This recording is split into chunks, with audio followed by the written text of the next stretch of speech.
TV's biggest night hitting an all-time low in the ratings. Last night's primetime Emmy Awards show losing more viewers than ever, perhaps thanks to jokes like this.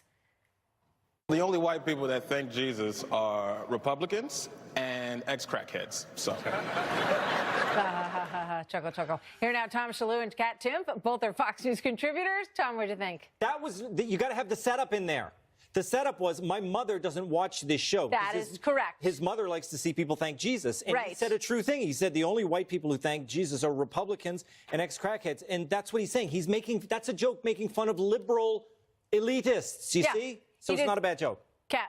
I completely agree. He was making fun of the liberal, elitist Hollywood people who would not. I think you're right. And plus, he said ex-crackheads, not crackheads. And I think that ex-crackheads are very strong, amazing people, because I don't know a lot about crack, but I do know that it's very hard to quit.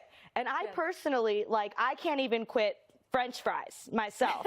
So I do not look down on ex-crackheads. I admire you all. Yes, and his mom, I get it, right? His mom's like, nobody ever thanks Jesus on that show. Why should I watch it? He was poking fun of them. Agreed. So Sesame Street, the guy who's been writing the Bert and Ernie characters since 1984, but they've been around since, I don't know, 1970-something, when the show first came out. He now says that Bert and Ernie are gay, that he wrote them that way, that he always thought about his partner when he was writing the characters. But Sesame Street begs to differ. They say, as we have always said, Bert and Ernie are best friends. They were created to teach preschoolers that people can be good friends with people who are very different from themselves, even though they are identified as male characters and possess many human traits and characteristics. They remain puppets. They do not have a sexual orientation. Tom. Wow. Yeah, I mean, leave it to Sesame Street to come out with some common sense there. Frank Oz said the same thing. Yeah. He said, I created Bert. And of course not. They're just roommates. I'm from the Sesame Street generation, so I grew up with Bert and Ernie. But no, they're just roommates. And who's next? Waldorf and Statler?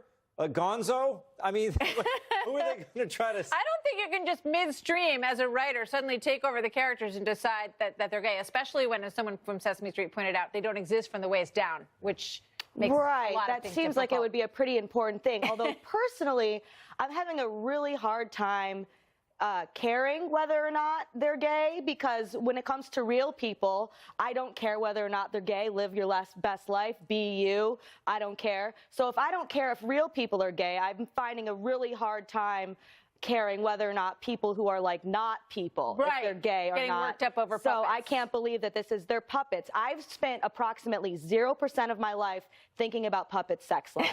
Not to brag. I've got other stuff going on. Elf. You're talking about Elf? I do think about Elf a lot, but not in a sexual way, no. Okay. Well, I grew up on Sesame Street, too. And I like to think of, that the characters are puppets as well. They are puppets, after all. One of them lives in a garbage can. That's not easy, right? You can't pull that off. Oscar the Grouch. Exactly, yeah. Oscar the Grouch. So, I think...